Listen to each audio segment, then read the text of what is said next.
आज का अपना टॉपिक है नियोजन की प्रक्रिया, प्रोसेस ऑफ प्लानिंग।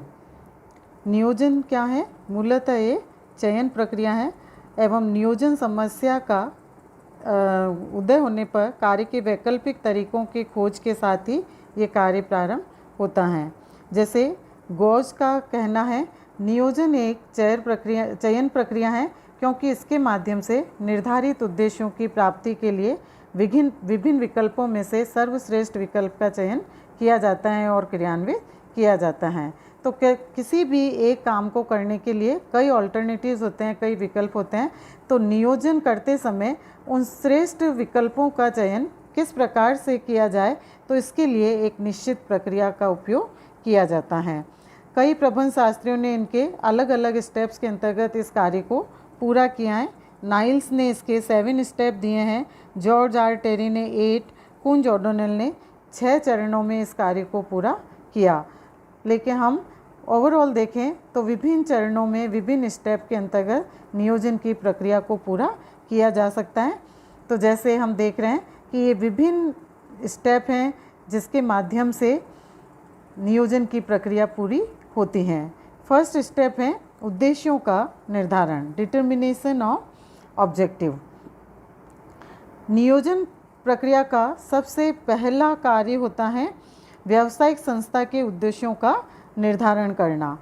जब उद्देश्य निश्चित हो जाते हैं तो उसके बाद विभाग एवं उप विभागों के उद्देश्यों का निर्धारण किया जाता है एवं कर्मचारियों को उन उद्देश्यों से अवगत कराया जाता है ताकि वे उन उद्देश्यों को देखकर अपने प्रयास और प्रयत्न कर सके और उन उद्देश्यों को पूरा कर पाए।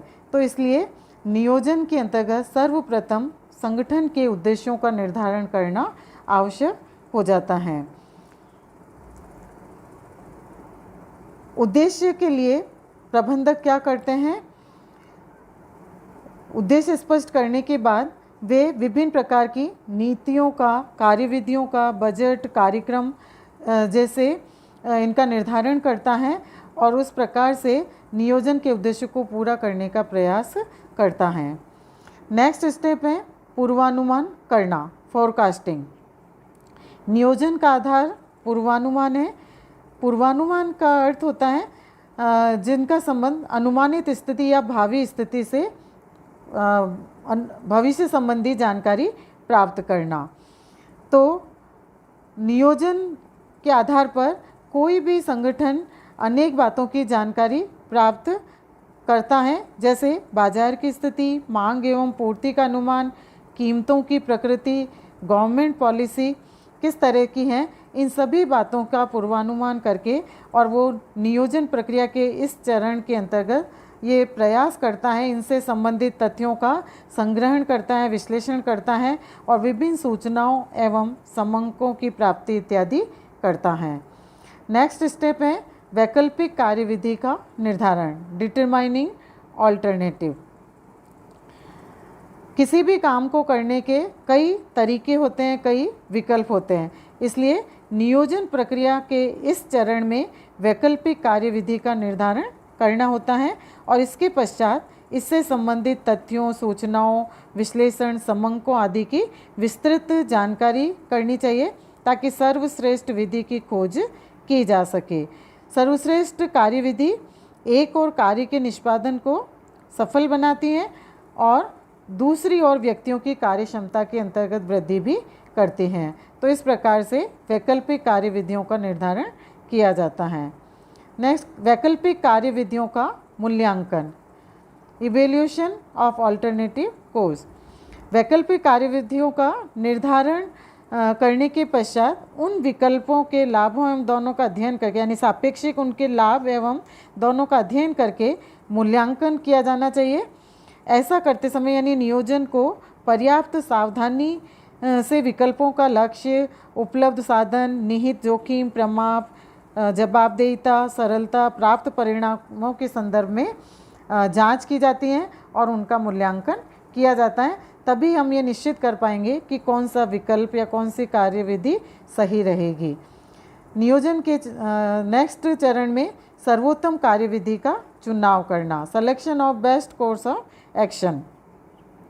नियोजन प्रक्रिया के इस कदम में यह ध्यान रखा जाता है कि कई बार कार्यविधियां जिनका मूल्यांकन हम करते हैं तो वो उपयुक्त हैं या नहीं हैं, तो ऐसी स्थिति के अंतर्गत उनका मूल्यांकन करने के बाद ये जांच कर कि कौन सा विकल्प सर्वश्रेष्ठ है जिसके माध्यम से उद्देश्यों को प्राप्त करने में कम से कम समस्याओं का सामना करना पड़ेगा और अच्छे परिणामों को आसानी से प्राप्त किया जा सकेगा। तो इस आधार पर सर्वश्रेष्ठ विकल्प का सर्वश्रेष्ठ कार्यविधि का चुनाव किया जाता है। नेक्स्ट, योजना तैयार करना, फॉर्मुलेटिंग ऑफ प्लान। नियोजन के इस स्टेप के अंतर्गत योजना के क्रम को यानी उनकी अवस्थाओं का निर्धारण किया जाता है और जो एक मुख्य योजना बनाई जाती है तो उनकी प्रत्येक विभाग और शाखा के लिए प्रति माह या तिमाही या 6 माह के योजना के अंतर्गत उनको विभाजित किया जाता है और इस प्रकार नियोजन अपने अंतिम रूप को यानी अपनी योजना को अंतिम रूप प्रदान इस स्टेप में किया जाता है और प्रबंधक ये प्रयास करता है कि एक अच्छी योजना का निर्माण हो सके। उसके बाद आवश्यक उप योजनाओं का निर्माण करना। एक मुख्य योजना तैयार होने के बाद संगठन की उप योजनाओं का निर्माण करना भी आवश्यक होता है, क्योंकि एक किसी भी संगठन के अंतर्गत कई विभागों के अंतर्गत कार्यों को पूरा किया जाता है, जैसे क्रय विभाग है, वित्त विभाग, उत्पादन विभाग, बजट विभाग। तो इन सभी विभागों की भी योजनाएं तैयार की जाती हैं और कर्मचारियों को उन योजनाओं से अवगत कराया जाता है ताकि वे उन योजनाओं के अकॉर्डिंग अपने अपने विभाग के कार्यों को पूरा कर सके। तो इस तरह से उप योजनाओं का निर्माण करना भी आवश्यक हो जाता है। इसके बाद नेक्स्ट स्टेप है क्रियाओं के समय एवं क्रम का निर्धारण, determining of time and sequence of activities. नियोजन प्रक्रिया में समय एवं क्रम का विशेष महत्व होता है, क्योंकि योजनाओं तथा कार्यक्रमों को यानी कोई समय और क्रम क्या करता है, योजनाओं और कार्यक्रमों को ठोस रूप प्रदान करता है और इसलिए इस चरण में प्रत्येक क्रिया का समय निर्धारित किया जाता है कि किस समय नियोजन का कार्य प्रारंभ हो, कब तक उसको पूरा किया जाए, पहले कौन सा कार्य शुरू हो तथा बाद में कौन सी एवं कब उस कार्य को समाप्त किया जाए। तो ऐसा करने से संगठन में जितने भी साधन और जितने भी कर्मचारी हैं और जो भी और साधन उपलब्ध हैं तो उनका भी सही उपयोग किया जा सके और साधनों की कमी है तो समय समय पर उन साधनों को पहले से ही उपलब्ध करा दिया जाए ताकि उत्पादन या कार्य के अंतर्गत कोई किसी प्रकार की बाधा नहीं आ सके। तो इसीलिए क्रियाओं के समय और क्रम का निर्धारण करने से इस तरह की समस्याओं का पहले से ही समाधान किया जा सकता है। नियोजन के नेक्स्ट स्टेप में यानी इसकी प्रक्रिया का नेक्स्ट स्टेप है क्रियान्वयन में सहयोग प्राप्त करना, सिक्योरिंग कॉपरेशन इन एग्जीक्यूशन। योजनाओं के अच्छे परिणाम प्राप्त करने के लिए एवं योजनाओं का पूर्णतः अच्छा क्रियान्वयन करने के लिए संस्था के प्रत्येक व्यक्ति का सहयोग प्राप्त करना आवश्यक होता है। इसके लिए संस्था से संबंधित प्रत्येक व्यक्ति को जो योजना बनाई गई है उस योजना के बारे में बताना चाहिए, योजना के बारे में समझाना चाहिए ताकि उनसे सुझाव, उनसे परामर्श किया जाना चाहिए और उनके सुझावों को आमंत्रित किया जाना चाहिए। तब ही वे उस योजना को क्रियान्वित करने में अपना सहयोग दे पाएंगे। तो इस तरह से इस स्टेप के अंतर्गत ये प्रयास किया जाता है कि निर्धारित किए गए उद्देश्यों से अच्छे परिणाम प्राप्त करने के लिए प्रत्येक कर्मचारियों का ज़्यादा से ज़्यादा सहयोग प्राप्त हो सके। नेक्स्ट स्टेप है अनुवर्तन, फॉलोअप।